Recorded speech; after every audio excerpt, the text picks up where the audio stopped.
በጨለማና አስፈሪ ክፍል ውስጥ አንድ ካሜራ እየቀረጸ ነው። ጂያንገቱ ላይ ኮላር ታስሮለት ያለቀሰና ደም የፈሰሰው አስተናጋጁ ስላሸነፈ እንኳን ደስ ያለ ይለዋል። ጨዋታው ሲያልቅ ወደ ቤቱ እንደሚሄድ ቃል ገብቶለት ነበር። ነገር ግን አስተናጋጁ ይህ የመጨረሻ ዙር ጊዜ እንደሆነ ይነግረዋል። ከዚያም 3 ሳጥኖችን ይገልጣል እና ጄክ አንዱ መምረጥ አለበት። ጄክ ገመድ ስቦ ሳጥን ሲከፍት አንድ አነስተኛ ጠመንጃ ያያል። አስተናጋጁ ጄክ ስለተጫወተ አመስግኖ አንድ መጫወቻ የሚጎትት ገመድ ይስባል። መጫወቻውም ጠመንጃውን በመተኮስ ጄክን ይገለዋል። ይህ በእንዲህ እንዳለ 4 ጓደኛሞች በአንድ የበጋ መኖሪያ ቤት ይደርሳሉ። ቤቱ ቀደም ሲል የሚስቱ ኢንቨስትመንቱን ካወደመችበት በኋላ ራሱን ላጠፋው ለጄምስ አጎት ይሰጠ ነበር። የአኒታን ልደት ለማክበር ቡድኑ ቀኑን ሙሉ በደስታ ሲዝናና ይውላል። ምሽት ላይ ጄምስ እውነት ወይስ ድፍረት የሚል ጨዋታ ያጫውታቸዋል። ነገር ግን አኒታ የጓደኛዋን ጥያቄ ስላላመነች ይለፈኝ ብላ ለመሸነፍ ትወስናለች። ሜሊሳም ድፍረት ብላ ትጠይቃለች። ጄምስም የማይሆን ትዕዛዝ ያዛቸዋል። ነገር ግን ሜሊሳ አልፈልግም በማለት ትቃወማለች። ጄምስ ይህ የእሱ ቤት እንደሆነና የፈለገውን ማግኘት እንዳለበት ይናገራል። ከዚያም ጄምስ ሜሊሳን ሊስማት ይሞክራል። እሷ ግን ወዲያው ገፍተረት አድርገዋለች። በጣም የተናደደው ጄምስ የሚፈልገውን ነገር ሊያደርጉለት እንደማይችሉ ይገነዘባል። ውድ ተመልካቾቼ ለዚህ ቻናል አዲስ ሆናችሁና ፊልምና እውነተኛ ታሪኮች የምትወዱ ከሆነ ይህ ቻናል ለእናንተ ትክክለኛ ቦታ። ሰብስክራይብ እና ቪዲዮውን ላይክ አድርጋችሁ ብትጀምሩት ቻናል ላይ ብዙ ሰው ጋር እንዲደርስ ይረዳኛል። አሁን ወደ ታሪካችን። በድንገት ከውጭ እንግዳ የሆነ ድምጽ ይሰማል። ማቲው ምንም እንዳልሆነና መጨነቅ እንደሌለባቸው ያስባሉ። ነገር ግን ብዙም ሳይቆዩ ተጨማሪ ድምጾችን ይከተላሉ። ሁሉም ሰው ደርቆ የኋለኛውን በር ሲመለከት ጄምስ ይህን አጋጣሚ በመጠቀም በድንገት ብቅ በማለት ያስደነግጣቸዋል። አኒታ ፖሊስ መጥራት እንዳለባቸው ታስባለች።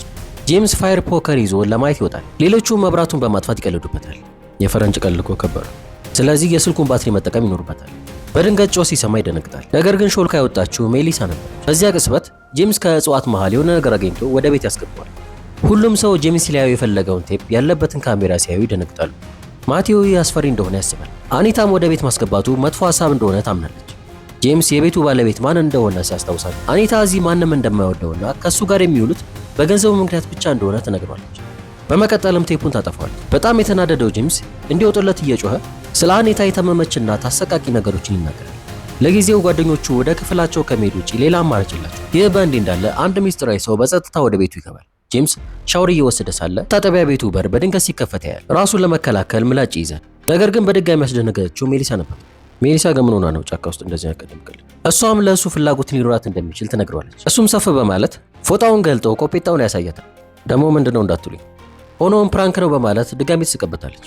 እሺ ሴትዮ ኃጢአቷ እየበዛ ነው። ማቲው ሳሎን ውስጥ ያለውን ቆሻሻ ማንሳት ይጀምራል። በአጎራባች ክፍል ውስጥ ያለውን ጥላ ላይ በካሜራው ላይ ያለው መብራት ቀይ እንደሆነ ያስተውላል እና በመጨረሻ ዞር ሲል ጥላው ጠፍቷል። ቆሻሻውን ካወጣ በኋላ ማቲው ወደ ላይ ሲወጣ አኒታ ራሷን ስታ መገኘቷ አስደንጋጭ ሆኖበታል። ሜሊሳንም ሲያያት በተመሳሳይ ሁኔታ ላይ ነበረች። ጄምስን ይጠራዋል። ነገር ግን ሚስጥራዊ ሰው ከኋላው በመርፌ ይወጋዋል። ማቲው ጄምስን ለመፈለግ ወደ ታች ይሮጣል፣ ግን ሊያየው አልቻለም። ከዚያም ወደ ውጭ እየሮጠ ሳለ ራሱን ስቶ ይወድቃል። ከጥቂት ጊዜ በኋላ አራቱም ጓደኛሞች በግድግዳ ላይ በሰንሰለት ታስረው ካሜራ እየቀረጻቸው ከእንቅልፋቸው ይነቃሉ። ጋቻቸው እቃውን እያንቀሳቀሰና እያፏጨ ከክፍሉ ሲወጣ ያያል። ጄምስ ሰንሰለቱ መሳብ ይጀምራል። ነገር ግን ምንም ውጤት የለውም። ጠላፊያቸው መልበሻ ክፍል ውስጥ በሴኩሪቲ ካሜራ እየተከታተላቸው ይዝናናል። በኋላም ሰውየው ወደ ክፍሉ ይመለሳል። ጓደኛሞቹ በመጨረሻም ጭንብል የለበሰውን አስተናጋጅ ባሪን ያዩታል። እሱም አንድ ቁልፍ ተጭኖ ሰንሰለቶቹን ወደ ውስጥ ያስገባል። ከዚያም ሾው ለመጀመር ቁጥር ይቆጥራል እና መብራቶቹ ሲበሩ ተመልካቾች እንዲመስሉ የተቀመጡ የአሻንጉሊት ምስሎችን ያሳያቸዋል። ሙዚቃና የተቀዳ ጭብጨባ ከስፒከሩ ሲጫወት አራቱን ተጫዋቾች ለተመልካች ያስተዋውቃል። አኒታም ስለ ሕይወታቸው ዝርዝር መረጃ ማወቁ ያስደነግጣታል። ባሪ ጓደኛሞቹ ሮክ ፔፐር ሲዘር እንዲጫወቱ ይፈልጋል። ያው ዕቃ ማለት ነው። ነገር ግን ቡድኑ ግራ በመጋባቱ የማስታወቂያ ሰዓት ብሎ መልበሻ ክፍል ይመለሳል። ባሪ ከመሳቢያ ውስጥ ትልቅ መቀስ ሲያወጣ በድንገት እጁን ይጎዳዋል። ጄምስ ይሄ ለሪያሊቲ ሾው የተቀነባበረ ቀልድ እንደሆነ ያስባል። አኒታ ደግሞ ሾዎች ለተጫዋቾቻቸው ማደንዘዣ እንደማይሰጡ ትጠቁማለች። ጄምስ ግን አንድ ሰው ይህን እንዳዘጋጀ አጥብቆ ይናገራል። አኒታም ደግሞ ይህ ማድረግ አቅም ያለው እሱ ብቻ እንደሆነ ታስታውሰዋለች። እጁን በፋሻ ከተቀለለ በኋላ ባሪ ከመቀሱ ጋር ይመለሳል። ወደፊት እንዲመጡ ጠይቋቸው እቃቃ እንዲጫወቱ ያደርጋል። የመጨረሻ ውጤት የተዘበራረቀ ነው። ስለዚህ ሴቶቹ መጀመሪያ እንዲጫወቱ ይወስናል። አኒታ እሱን ካሸነፈች ሽልማት መምረጥ እንደምትችል ይነግራታል። ወረቀት ትመርጣለች። ባሪ ደግሞ ጣቶቹን በማጣመር ሽጉጥ። እንቅስቃሴው ትክክል እንዳልሆነ አምኖ ሽልማቷን መቀስ ወይም ሽጉጥ መምረጥ እንደምትችል ይነግራታል። እሷም ሽጉጥ ትመርጣለች። ሜሊሳ በመጀመሪያው ዙር ወረቀት ስለሰራች አፏን እንድትከፍት አድርጎ በካርድ አፏን ጠርዞች ይቆርጣል።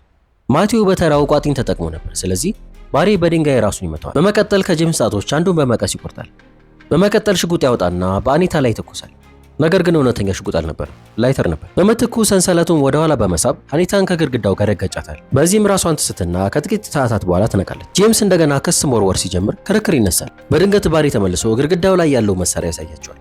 ሁሉም ምህረት እንዲያደርግላቸው ይለምናሉ። ስለዚህ ባሪ በሚቀጥለው ዙር እድል እንደሚሰጣቸው ይናገራል። እስካሁን ካደረጓቸው መጥፎ ነገሮች እጅግ የከፋውን ነገር ከተናዘዙ መሄድ ወይም መሞት ይጠበቅባቸዋል። መጀመሪያ ጄምስን ይጠይቃል። መልስ ለመስጠት ፈቃደኛ ባለመሆኑ ባሪ በዱላ ብሽሽቱን ይመታዋል። ጄምስ የመኪና አደጋ እንደደረሰና አባቱ ጥፋቱን እንደወሰደለት ያብራራል። ጄምስ አምቡላንስ ስላልጠራ በአደጋው የተገጨው ሰው ሕይወቱ ያልፋል። ባሪ ዱላውን መጫኑን ይቀጥላል። ጄምስም የተጎጂው ስም አሽሊ እንደሆነ ይናገራል። በመቀጠል ባሪ እንድትናገር ለማድረግ ዱላውን በአኒታ አንገት ላይ ያስቀምጣል። ለእናቷ ቀዶ ጥገና ለመክፈል ያልተገቡ ድረገጾች እንደምትጠቀምና አሁን እንደሚጸጽታት ተናገረች። ከዚያም ማቲው ሰዎችን በኦንላይን እንደሚያጭበረብርና ጓደኞቹን በኢንተርኔት ላይ ያደረጉትን ሁሉ እንዳየ ያብራራል። አዛውንት ባልና ሚስትን ማንነታቸው እንዲሰጡት አታሎ ነገር ግን ገንዘቡን በስህተት ወደ ብሎክቼን ስላስተላለፈው አሁን እጁ ላይ እንደሌለ ያብራራል።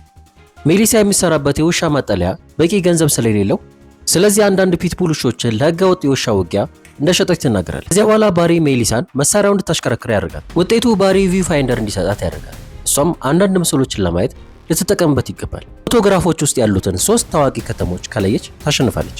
ፓሪስን በትክክል ትለያለች እና ወደ ቀጣዩ ምስል ስታልፍ አንድ መርፌ መቅረብ ይጀምራል። ኒውዮርክን ስትለይ ተመሳሳይ ነገር ይከሰታል። ነገር ግን ሶስተኛውን ትሳሳታለች። ባሪ ሊቀጣት እንደሚገባ ይናገራል። ነገር ግን ሁሉም ሌላ እድል እንዲሰጣቸው ያሳምኑታል።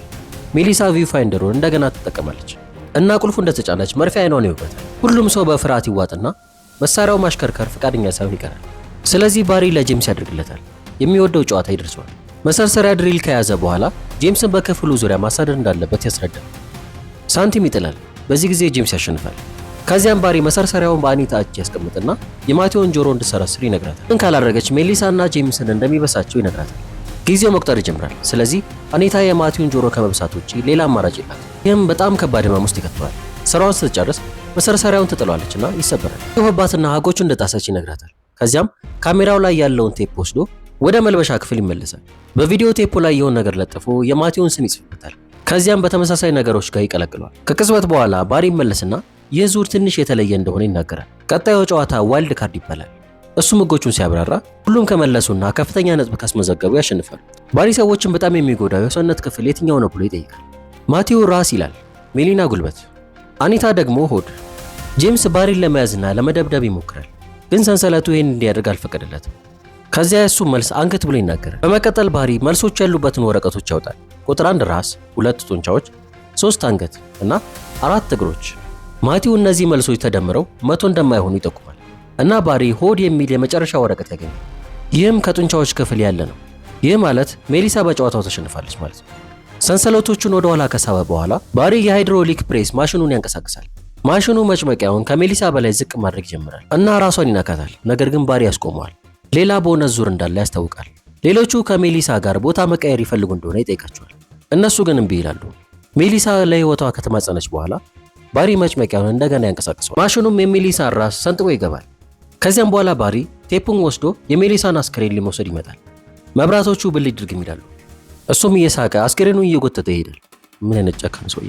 መልበሻ ክፍል ውስጥ ባሪ ጭንብሉን ያወልቅና ሜሊሳ አፍ ላይ ያደረገውን ነገር በራሱ ፊት ላይ ያደርጋል። ሌሎች ጠባሳዎች ይህ የመጀመሪያው ጊዜ ያለመሆኑን ያመለክታል። ይህ በእንዲህ እንዳለ ጄምስ ሰንሰለቱን መሳቡን ይቀጥላል። በዚህ ጊዜ ሊለየው ያልቻለውን ድምፅ ይሰማል። በዚያች ቅጽበት ባሪ ከቲቪ ጋር ተመልሶ ርብቃ በወንበር ላይ ታስራ ስትሰቃይ የሚያሳይ ቪዲዮ ይከፍታል። ከዚያም ከአኒታ ጋር ፊት ለፊት ተቀምጦ ጭንብሉን ያወልቃል። እሷም ይቅርታ ትትለዋለች። እሱም መልሶ ከማጥለቁ በፊት ቪዲዮውን በመቀጠል ባሪ ርብቃን በቼንሶ ሲገድል ያሳያል። ባሪ ከክፍሉ ከወጣ በኋላ ጄምስ መልኩን እንደሚያስታውሰው ይናገራል። አኒታ ስለ ድረገጹ የተናገረችው ዋሽታ እንደነበረ ማቴዎ እንደሚያውቅ ታስባል። ማቴዎ ያረጋግጥና ለአኒታ ቀደም ሲል ለባሪ ሚለር ሾው ትሰራ እንደነበረ ለጄምስ ይነግረዋል። ጄምስ በሁሉም ነገር እሷን ይወቅሳታል እና ማብራሪያ ይጠይቃል። ስለዚህ አኒታ ማውራት ትጀምራለች። ባሪ ሚለር በጣም ስኬታማ የጨዋታ ሾው አስተናጋጅ ነበር። አኒታም የቡድኑ አካል ነበረች። ቀን እሷና የሥራ ባልደረቦቿ ዜና ሲመለከቱ ተጎጂዎች ምስክርነታቸውን ስላነሱ የቶክ ሾው አስተናጋጃቸው ከሁሉም የጥቃት ክሶች ነፃ መውጣቱን ሰሙ። ርብቃ ተጸይፋ ነበር። አኒታ ደግሞ ሰውየው ንጹህ ሊሆን ይችላል ብላ አሰበች። ጄ ከተጎጂዎቹ አንዱ አዲስ መኪና እየነዳች እንደሆነ፣ ስለዚህ ምናልባትም ሁሉም ተጎጂዎች ገንዘብ እንደተከፈላቸው ተናገረ። ርብቃ ቻናሉ መጥፎ እንዳይመስል ለማድረግ የበፊት ተቀጣሪዎችን እንደሚያስወግዱና ባሪ የእነዚህ ሰዎች አዳኝ እንደነበረ እንደሰማ ይገለጸች። እሱን የያዘ ማንኛውም ሰው ብዙ ገንዘብ ሊያገኝ ይችላል። ይህም ለአኒታ እናት ቀዶ ጥገና በቂ ይሆናል። እሷም አብራ ስለተጫወተች የደረጃ እድገት እንዳገኘች ተናገረች። ጄክ እየዋሸች እንደሆነ አሰበ። ውይይታቸው የተቋረጠው ባሪ ለአኒታ ኬክ ይዞ ወደ ጠረጴዛው ሲመጣና ሁሉም የልደት ዘፈን እንዲዘፍኑላት ሲያደርግ ነበር። ባሪ የአኒታን ትከሻ ሲነካ ርብቃ ተበሳጭታ ሴቶቹን መንካት እንዲያቆም ጠይቀችው። ይህም በጣም አስፈሪ ጊዜ ይፈጠረ። ከጥቂት ጊዜ በኋላ ርብቃና ጄክ አኒታ ለሂውማን ሪሶርስ ቅሬታ እንድታቀርብ አሳምኗት። እነሱም ወዲያውኑ የሚስጥር ጥበቃ ስምምነት እንድትፈርምና ከኩባንያው እንድትለቅ በምላሹ ጥሩ ክፍያ አቀረቡ። አሁን ላይ ባሪ ይመለሳል እና ጄምስ እሱን ሳይሆን አኒታን ብቻ መቅጣት እንዳለበት ይናገራል። እንዲያውም ባሪ በቤተሰብ ገንዘብና በአባቱ ግንኙነት ለመርዳት ሐሳብ ያቀርባል። ባሪ ቤተሰቡንና ሾውን የመመለስ ሐሳብ እንዳስደሰተው ያስመስላል እና የጄምስን ራስ ቆርጦ ለአባቱ እንደሚልክለት ይናገራል። በመቀጠል ባሪ አኒታን ምላሱ እንድትበላ ለማስገደድ የኩባንያውን ጠበቃ የተቆረጠ ራስ ያመጣል። ይህ በእንዲህ እንዳለ ጄምስ ሰንሰለቱን መሳቡን ይቀጥላል እና በመጨረሻ ግድግዳው ጋር ያለቀቀዋል። በድንገት ጄምስ ባሪን መቶት ይጥለውና በሰንሰለት ለማጥቃት ይዘጋጃል። ነገር ግን አንድ ቁልፍ በመጫን በሰንሰለት ውስጥ የተደበቀውን ቴዘር ያነቃቀዋል። ይህም ሶስቱንም ተጫዋቾች ራሳቸውን እስኪስቱ ድረስ በኤሌክትሪክ ያስይዛቸዋል። ከሰዓታት በኋላ ወንዶቹ ጠረጴዛቸው ላይ ታስረው ከእንቅልፋቸው ይነቃሉ እና በሆዳቸው ላይ አስቀያሚ ጠባሳዎችን ያስተውላሉ። ባሪ ቀጣዩን ጨዋታ የቀዶ ጥገና ውሳኔ እንደሚሆን ያስታውቅና መሬት ላይ ላለችው አኒታ አንድ ስለት ይወረውርላታል። ከዚያም ወደ መልበሻ ክፍል ይሮጣል። ባሪ በስፒከሮቹ ተጠቅሞ በማቲውና በጄምስ ሆድ ውስጥ 2 ቁልፎች እንዳሉ ይናገራል። ከክፍሉ ለመውጣት በሩ መክፈት አለባቸው። ስለዚህ አንድ ቁልፍ በቂ ነው። አኒታ ይህን ማድረግ እንደማትችል ትናገራለች። ነገር ግን እዚያው በረሃብ እንዲሞቱ እንደሚያደርጋቸው ያስፈራራታል። ጄምስ እሱን ካልመረጠች ለአኒታ ጥሩ ክፍያ እንደሚከፍላት ያቀርባል። መጀመሪያ ላይ አኒታ ወደ ማቲው የምትሄድ ይመስላል። ነገር ግን ዞር ብላ በምትኩ ጄምስን ትመርጣለች። ሆዱን ትቀደውና እጇን ትከታለች። ሰውነቱን መንቀጥቀጡን ይቀጥላል። በመጨረሻም ቁልፉን ስታገኝ ጄምስ ይሞታል። አኒታ ወደ በሩ ትሮጣለች። ቢሆንም መክፈት አልቻለችም። ባሪ ይስቅና በሩ በማግኔት የታሸገ ሲልድ እንደሆነ ይነግራል። መጨረሻ የሚቀረው አንድ ሰው ያሸንፋል ብሎ ያስታውቃል እና ማቲው ከጠረጴዛ ላይ ይፈታል። ማቲው ስለቱን ሲይዝ ሁለቱም መውጣት እንደማይችሉ ይጠቁማል። ምክንያቱም አንድ አሸናፊ ብቻ ነው ሊኖር የሚገባው። እንደሚወዳት ይነግራትና ጉንጯን ይስማታል። ከዚያም እንድታሸንፍ ቃል ያስገባታል። ከዚያም ስለቱን ተጠቅሞ ራሱን ያጠፋል። ባሪ አኒታን ስላሸነፈች እንኳን ደስ አለሽ ይላታል። ከዚያም በክፍሉ ውስጥ የእንቅልፍ ጋዝ ይለቃል። አኒታ ስትነቃ አስክሬኖቹ ጠፍቷል፣ በሩም ተከፍቷል። ወደ መልበሻ ክፍል ገብታ ስለ ተጎጆቹ የሆኑ ቴፖችን በሙሉ ታገኛለች። ካርዱንም ትሰርቃለች። በመታጠቢያ ክፍል ውስጥ ሰውነቷ ላይ ያለውን ቡኑ ደም ትታጥባለች። በአንዲት ትንሽ መኝታ ክፍል ውስጥ የባሪ ከሚስቱ ጋር ያለውን ፎቶና ግድግዳ ላይ አስፈሪ ምስሎች አሉ። ከዚያም በኮሪዶሩ ወርዳ ባሪን በሌላ ክፍል ውስጥ አንድ የመጨረሻ ጨዋታ ለማጫወት ሲያቀርብ ታገኘዋለች። በፍርሃት የተዋጠችው አኒታ ገብታ ከ3 ሳጥኖች ፊት ለፊት ትቀምጣለች። እሱም ኮንፌቲ ቦምብ ሲያፈነዳ ትደነግጣለች።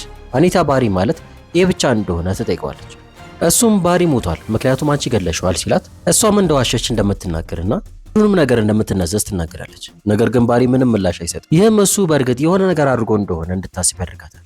ባሪ ይደነግጣል እና ስለ አኒታ ድርጊቶች መጮህ ይጀምራል። በዚያም አንድ ሳጥን እንድትመርጥ ይጠይቃታል። አልመረጠች እናቷ እንደሚገላት ይናገራል። አኒታ በመጨረሻ ገመድ ስባ አንድ ሳጥን ትመርጣለች። በውስጡም ኬክ ይገለጣል። ባሪ የልደት ዘፈን መስፈን ሲጀምር አኒታ ካርዱን አውጥታ የባሪን ፊት ትቆርጧለች። ፍጥነት ወደ ውጪ ትደርስና በመጨረሻ እንዳለቀ ታስባለች። ነገር ግን ባሪ ቴዘሩን በማንቀሳቀስ ይጥላታል። ባሪ እያንዳንዱን የፊት ጠባሳዎቹን ግድያዎችን እንደሚወክል ያስረዳል። ስለዚህ አኒታ ቀድሞውኑ የራሷን አንዱን ሰርታለች። ሰንሰለቱን ተጠቅሞ አኒታን ወደ ውስጥ ይጎትታል። ኬኩ ላይ ከገፋት በኋላ ለብዙ ሰከንዶች ያቆያታል። ነገር ግን እሷን ያስፈራት ምንም የተደበቀ መሳሪያ አልነበር። አኒታ መሄድ እንደተፈቀደላትና ኬኩ አስከፊ ጣዕም እንዳለው ይነግራታል። በድንገት የአኒታ ፊት መቃጠል ይጀምራል እና አይኖቿም ወደ ቀይ ይለወጣል። ማየት አልችልም ትላለች። በህመም እየጮኸች ወደ ውጭ ለመውጣት ትሞክራለች።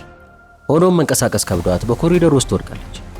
ሰውነቷን በመጨረሻ እስክትሞት ድረስ ይፈረፈራል። ባሪ ከጎኗ ተቀምጦ የሾውን ሙዚቃ ለካሜራ አንጎራጉሯል። አንድ ቴፕ ባሪ የቶክ ሾው አስተናጋጅ እነዚያን ሴቶች ጥቃት እንዳደረሰባቸው እስኪያምን ድረስ ሲያሰቃየው ያሳያል።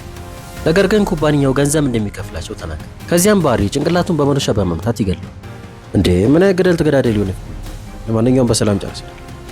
ሰብስክራይብ እና ላይክ ዋን አድርጉ። በሚቀጥለው ቪዲዮ እንገናኛለን። መልካም ጊዜ ይሁንላችሁ።